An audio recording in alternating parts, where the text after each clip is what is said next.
Welcome to Leading Leaders Podcast, 5-minute videos, 5 days a week. Have you ever had that person either on your team or around your team that when they walked in the room, there was just a sigh of relief? You're like, finally, somebody with a little common sense who can make this conversation work right. Subscribe now for our extensive video library of leadership lessons promoting faith, family, and freedom. I'm Loren Norris with Leading Leaders Podcast, and I believe, my experience has shown, I don't know how many other people have brought this up in a book, but I believe that it's harder to lead a team of one, well, two, because self is one and then one other person. I believe it's harder to lead a team of one than it is to lead a team of 100 or maybe 1,000. And why do you think that is? Well, it's been my experience in organizations as large as a Fortune 50 company where I worked for about 10 years that even if there was a dynamic with one individual within an organization, let's say a team of 10 or a team of 30 or a team of 60, and that one leader who was over that entire team was a little bit narcissistic or a little bit passive aggressive or a little bit standoffish and they didn't want to really take the reins of anything. They just wanted the paycheck of being the leader. The reality is there are enough other dynamics of human relationships that you could have synergy in a small part of the team that would create energy for the entire team. You might have a leader who's very dogmatic and very direct and very almost intimidating to the entire team, but somewhere within that team you'll have one or two other people who, well, they kind of temper that conversation.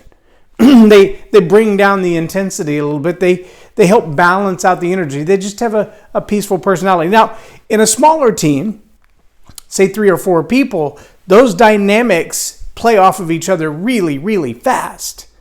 And so the emotions are higher and the conflicts are quicker and the ways that things are resolved, unless you've just got 4 personalities or 3 personalities that really, really click, it's going to be a little harder to work through that than it will be with 20 people on the team. But if you've got 20 people, or you've got 3 teams of 6 or 7 people, or you've got 10 teams of 6 or 7 people, the dynamics of the leaders at each level begin to change the culture of the environment. And that culture can be tempered by 1 or 2 really peaceful people, or 1 or 2 really nagging people, or 1 or 2 really hardworking people, or 1 or 2 really lazy people. Those different personality and work ethic styles will make a huge difference in the culture, but not as much as the highest leader.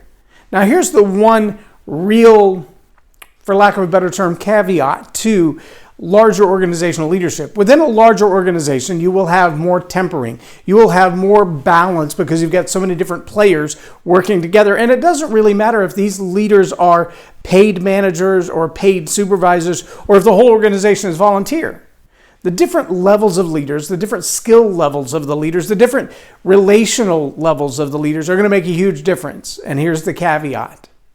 If the supreme leader, if you will, the CEO, the organizational head, in a volunteer organization, it may be the founder or the president or the pastor or the lead person who created the organization, if they have a manipulative way of getting everyone to play ball, so to speak, if all of their internal policies and their bylaws and their expectation, and if there's a documentation for everything, then they may have more influence at the lower levels by direct command than you would have if you had a normal organizational structure. An example might be someone who says, "We don't wear blue shirts here." I'm trying to remember, I think it was Transformers maybe 3, when the guy went in for an interview, and when he went in for the interview, the person in charge of the floor did not like red cups on that certain floor. Now, his desire to have only yellow cups or only blue cups or only red cups was so tyrannical, people were terrified of having the wrong colored cup on that floor. They were afraid they were going to lose their job or get yelled at. And in the interview, you see that he actually does that. He calls someone in the office and threatens to fire them because they have the wrong colored cup on their desk. That kind of behavior isn't easily tempered by the lower level supervisors and the immediate relationships of the lower teams. That kind of tyrannical behavior policy-driven behavior that is managed and micromanaged from the highest level, that really permeates a culture quickly. But imagine that same kind of attitude when it's just two of you. When there's no one else around to temper that argument, there's no one to buffer that upset behavior around the color of a cup, there's no one to say it's going to be okay, let me have a talk with them. When it's just the two of you, a business partner, a significant other, a spouse, it's really hard to lead one other person because they have equal opinion. And it may not be the same. They have equal rights to the confrontation, and that may not be pleasant. They have as much emotion invested in the conflict as you do.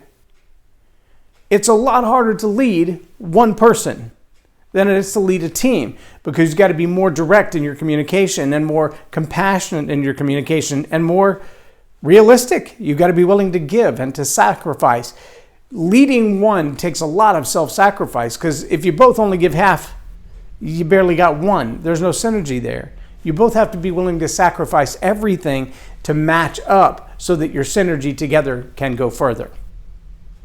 I know this is a challenging lesson. I want you to take some time just to kind of mull through it and think about those times in your life, whether you've led a giant organization or you've just led a small organization, how hard it is when there's no one to delegate to, there's no one to assign a task to, there's no one to blame when it goes wrong, and there's no one to celebrate when it goes right.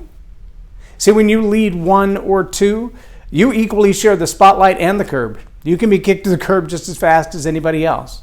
And for a lot of people coming out of large organizations, whether it's retiring from the military or retiring from a school district or just leaving a corporate job where you've been forever to be an entrepreneur, you are now in that place where you have to lead yourself without any question. That's the hardest one.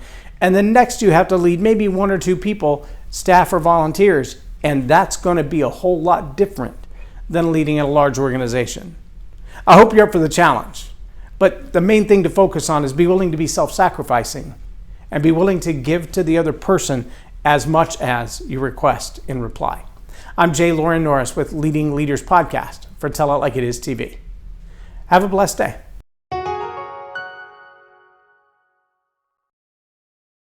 Leadership team. If attitude is going to have a deep impact on your business and bottom line, make it a positive attitude with a positive impact. Visit jlorennorris.com/attitude hack